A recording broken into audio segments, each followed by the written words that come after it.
السلام علیکم ګران دوستانو. د نن ورځې موضوع مو د جنسي رابطه کې د وخت ډیروالی یعنې ژر نه انزال کېدل. په 11 مادو کې دا موضوع تشریح کوو او دا اړوند به تاسو نوي جالب موضوعات باندې پوه سئ. مخکې له دې چې دا موضوع ته ولاړ سو، اول دا وایو چې مینه یعنې دا د نارینه او د ښځې تر مابین رابطه، مینه، احساس د چې یو بل ګران کړي یا د یو بل سره رابطه وساتي، دا د الله جل جلاله یو ډېره لویه تحفه ده چې موږ انسانانو ته یې په دا دنیا کې راکړي دي. الله جل جلاله کله چې آدم علیه السلام یې پیدا کړ، ډېر عمر هغه همداسې بې روح پروت و. الله جل جلاله خپل روح په حضرت آدم علیه السلام کې چوکړل یا یې ورکړل چې دا موږ ټول انسانان چې پیدا کیږو، په موږ کې د الله جل جلاله روح موجود ده، یعنې موږ اشرف المخلوقات هم یو، د ډېر څه توانایي لرو. راځو وایي د دې لپاره د نارینو ته یو کوچنی پیغام دی. اول بیا تاسو د ویډیو ته ولاړ سئ. وایي تاسو نارینه کله چې 18 کالو سن ته رارسېږئ، نو تاسو دا مد نظر ونیسئ چې ته نور سړی سولې. د دې لپاره چې ته سړی سې، اول باید ښه انسان واوسېږې. دوهم، ته باید د انسانانو سره چې کوم چلند کوې، دا ستا شخصیت ټاکي چې ته به په راتلونکي څه رقم یو شخص واوسېږې. نو چې کله د انسانانو سره ښه چلند ستا شخصیت ساتي او ستا د شخصیت جوړولو هغه پروسه چې شروع کېږي ستا د لومړۍ رابطې سره ده چې ته د ښځو سره لرې، یعنې ته د ښځو سره څه رقم برخورد کوې، څه رقم روابط ورسره پالې، حتی که دښمني هم یې چې تاسو یې د ښځو سره کوئ، کوم ماډل یې وکړئ تر څو تاسو داسې یو تاثیرګذاره شخصیت درڅه جوړ سي چې مثلا که تاسو د یوې ښځې سره دښمني کړي، د بلې ښځې ته ورځئ د مینې په نامه، باید تاسو د دښمني په دا رقم انداز کړی وي چې ستاسو هغه فعلي ښځه چې تاسو ورته ورځئ، ستاسو د ضعف نقطه ستاسو غلط شخصیت ونه ګڼي. راځو اوله موضوع. وایي تر 18 دقیقې ډېر وخت په جنسي رابطه کې تېرول دا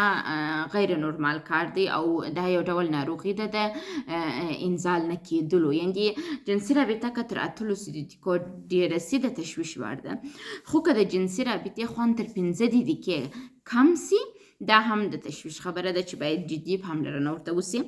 درېیمه موضوع ده. وایي ژر انزال نه کېدل یو هنر دی چې باید نارینه یې زده کړي او ښځې هم زده کړي. ښځې هم بعضې ښځې د ژر انزال کېدو تکلیف لري او بعضې نارینه یې لري. نو د دې لپاره چې تاسو ژر انزال نه سئ، دا یو هنر دی او دا هنر باید تاسو زده کړئ چې دا په یوه ویډیو کې راټولېدل ناممکنه دي. باید موږ دا اړوند ډېر بحثونه ولرو. بل راځو. وایي د انسان بدن د انسان افکار او خبرې اوري، یعنې زموږ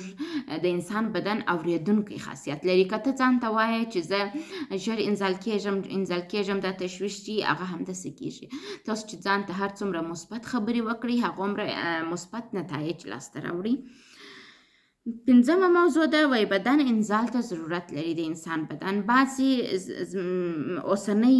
طب دا وایي تاسو چې هر څومره ښه رابطه وساتئ، ډېرې رابطې وساتئ، تاسو قوي کېږئ او تاسو به د زود انزالي د ناجوړۍ څخه وساتل سئ. خو زموږ پخوانی ساینس په دې باور چې جنسي رابطه باید ډېره ونه ساتل سي ځکه چې صحت ته تاوان لري. دا هغه څه دی چې اوس ساینس تغیر کړی دی. راځو 9مه موضوع ته. وایي کله چې تاسو جنسي رابطه ساتئ، یو شی په یاد ولرئ چې د جنسي رابطې په جریان کې، یعنې تاسو مثلا محکم والی خپل وساتئ او تاسو 2 یا 3 وارې محکم والی باید ولرئ. راځو بله. وایي کله چې تاسو جنسي رابطه ساتئ، موقعیت ته تغیر ورکوئ. مثلا تاسو یوه جنسي رابطه په یو رقم شروع کوئ، په هماغه رقم یې پای ته مه رسوئ. کوشش وکړئ چې موقعیت ته تغیر ورکړئ. وایي دا ښځو ته ډېر ښه احساس ورکوي. وایي افکار مو د غیر تحریک لور ته بوځئ، ډېر تحریک مه کوئ. موږ عموما زموږ ټولنې خلک چې جنسي رابطه نیسي په دا باور دي چې زه رابطه نیسم ډېر ژر د دخول مرحلې ته ځم یا ډېر ژر هوس یوه خوند ته دغه کار وایي مه کوئ وایي د خپل افکار ژر تحریک ته مه بیایاست کوشش وکړئ چې کرار تاسو د تحریک و طرف ته ولاړ سئ وایي پر ژر تحریک باندې غلبه وکړئ واک باندې ولرئ مه پرېږدئ چې تحریک تاسو چیش کړي د پښو سواچي او ژر انزال سئ بل وایي موقعیت ته تغییر ورکول او حرکت چابک وکړئ تاسو چې کله جنسي رابطه شروع کوئ ډېرې تنده وایي مه شروع کوئ موقعیتو ته تغییر ورکوئ په آهسته والي سره او کله چې موقعیت ته تغییر ورکوئ په هماغه لحظه یو وارې تاسو محکم والي څخه یا د ټینګ وهلو څخه استفاده وکړئ نه بار بار بل د 12مه موضوع مو ده وایي نه نفوذي جنسي اړیکې لیست داخل کړئ یعنې وایي تاسو پر جنسي رابطو باندې نفوذ مه کوئ زموږ خلک چې جنسي رابطې ته داخلیږي لومړی هدف چې د هغه صحیح هغه چې شي خوند اخیستل دي لیکن دا شی غلط ده تاسو کوشش وکړئ خپل د میرمنې زړه وساتئ د هغې روح وساتئ د هغې مینه د ځان سره وساتئ بیا تاسو کولی سئ ډېر منظم جنسي رابطې ته داخل سئ وایي جنسي رابطه فقط دخول نه دی دا فکر ډیر غلط دی او دا فکر د منځه یوسي وایي که غواړئ ښځه او تاسو اوږد خوند ولرئ نو رابطه د نه نفوذ مرحلې ته بوځئ چې ډیر ژر تاسو تحریک نسي او ډیر ژر تاسو خوند شروع نسي بل 14مه موضوع مو ده وایي ډېر پیشبازي وکړئ پیشبازي یعنې ګوره موږ پیش غذا خورو نه مخکې له دې نه چې ډوډۍ وخورو سوپ خورو مخکې له دې نه چې غذا وخورو سوپ خورو نه مخکې له دې نه چې جنسي رابطه وساتئ تاسو باید پیشبازي ولرئ چې هغه عبارت دی د خپل ژوند ملګري مچول او د هغه لمسول چې دا باید منظم توګه تاسو د ورځې په جریان کې کړي وي وایي داسې محیط جوړ کړئ چې اول ښځه ستاسو سره د لمس تماس یا هم د مچې تماس ښځه در سره شروع کړي زموږ په ټولنه کې یو شی چې ډېر غلط دی همیشه هر څه نارینه شروع کوي د ښځې سره فرینډشپ نه یې ملګرتیا نه یې وایي تاسو مخکې له دې چې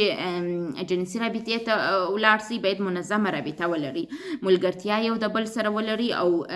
د ملګرتیا کې بیا تاسو نارینه په سیاسي توګه ملګرتیا ولرئ تاسو د ښځو سره داسې یو ملګرتیا مه جوړوئ لکه د هلک سره چې جوړوئ د ښځې سره ملګرتیا ولرئ خو په سیاسي توګه یې ولرئ ځان هغې ته داسې مه کوئ چې زه ستاسو ډېر د څنګ او ملګری یم چې هر رقم محدودیتونه مات کړي نارینه باید په سیاست سره ملګری واوسیږي او رابطه د ده په کنټرول کې او همیشه دا په یاد ولرئ چې په رابطه کې تاسو رئیس یاست رئیس باید ډېر د کارمندانو سره فری ونه اوسیږي وایي رومانټیک یا عاشقانه واوسیږي رومانټیک اوسېدل داسې دي مثلا تاسو خپل خانمه مچوئ مثلا هغه لمسوئ هغې ته کله یو ګل په تحفه کې ورکوئ یا حد اقل په خونه کې شم لګوئ که دا هغه شیان دي چې اتاق ښایسته کول مثلا د خوب څراغ درلودل په کور کې دا هغه څه دي چې تاسو عاشقانه رابطې ته بیایي وایي د اور لمبې چې هر څومره تیزې یې په اور کې هغومره ژر شیان سوځوي نو که تاسو و تحریک ته ډېر عجله لرئ تاسو هغومره ژر تحریک کیږئ او هغومره ژر انزال کیږئ نو کوشش وکړئ چې د اور لمبې چې شي کوي ډېرې تیزې نه کوي وایي ځینې خوند ته د تګ او خوند اخیستلو سرعت ته متوجه نه یي تاسو د دې دپاره چې ښه انزال ولرئ تاسو د تګ او د خوند اخیستلو تر مابین فرق وکړئ تاسو جنسي رابطې ته چې کله داخلیږئ پر دې باندې کار وکړئ انفال ته ماته مزاحمت کوي نو دلته وایي تاسو د تک او د عمل تر مابین فرق وکړئ چې کله عمل شروع کوئ نو قرار پر تک باندې فوکس وکړئ قرار تاسو هغه ځای ته روان واوسیږئ ډېر سرعت چې وایي ډېر سرعت د جنسي آلې د ژر تحریک سبب کیږي. یعنې ځینې کسان د جنسي آلې باندې ډیر په سرعت سره دا کار شروع کوي، نو هغه د دې سبب سي چې ژر دوی چې سي انذار سي. وایي لږ سرعت او قراروالی او آهسته توب د جنسي آلې د دې سبب کیږي چې تاسو ژر انزال نسي. وایي هره ښځه وایي داسې نارینه غواړم چې ما درک کړي. نو ښځې د نارینو څخه چې غواړي درک یې کړي څه شي دی، وایي هدف یې دا دی چې دا کوم مسایل چې اوس موږ تاسو ته وویله پر دا باندې تاسو کار وکړئ او دې ته خدمت وکړئ ښځې ته. وایي تاسو د دې دپاره چې ښه شخص ځان ثابت کړئ، کوشش وکړئ چې خپل روابط ډېر ښه منیج کړئ د ښځې سره. ګورئ ښځې و دې ته ضرورت لري چې تاسو هغوی څه شي کوئ، لمس کړئ، هغوی مچ کړئ، هغوی ته ټایم ورکړئ، خبرې یې واورئ. کله چې دا مو هر څه وکړله، بیا تاسو چې کله جنسي رابطه شروع کوئ تعقیب مو پر دا ونه اوسېږي چې تاسو د دخول مرحلې ته ځئ، یا هم ستاسو بدن ستاسو تر مخه ځغلي. یګانه شی چې تاسو کولی سئ په دا وخت کې یا په دا مرحله کې چې تر څو تاسو ژر خوند ته ولاړ نه سئ، هغه دا دی چې تاسو د آهسته والي څخه کار واخلئ، قرار مخ ته ولاړ سئ. نو بیا تاسو کولی سئ چې څه وکړئ، ډېره منظمه جنسي اړیکه ولرئ، خپل ښځه به هم درسره راځي او هغه به ستاسو سره مینه کوي. وایي د دې دپاره چې تاسو پر خلکو باندې نفوذ ولرئ، راز یې دا دی چې تاسو ښه انسان واوسېږئ. ښه انسان اوسېدل د دې څه هم ستاسو شخصیت شروع کیږي چې تاسو د ښځو سره څه رقم برخورد کوئ. کوشش وکړئ د ښځو ژبې زده کړئ چې ستاسو ښځه څه رقم یو ژبه لري، په چیش خوشحاله کیږي، په چیش خفه کیږي. یا د خپلو ښځو د ذهني ودې ته کار وکړئ. او د ژر نه انزال کېدو دپاره یو مهم شی چې دی هغه خپل د پښو یا د ورونو پر عضلاتو باندې کار کول دي چې هغه هم تاسو دې ته آماده کوي چې ژر انزال نسي. دا اړوند زه غواړم پلیلیست ولرم او تاسو ته ښه مطالب نور هم راوړم د څېړنو څخه. تاسو کوشش وکړئ نن چې مې کوم مسایل درته وویل دا عملي کړئ تر څو زه تاسو ته راتلونکي کې هم ښه مطالب راوړم. که تاسو ته اوس څخه د دا مطالبو پر عمله کېدو کار وکړئ، په راتلونکي ویډیوګانو مسایل به تاسو ته اساني او تاسو به کولی سئ چې د دې ناجوړۍ څخه ځان خلاص کړئ.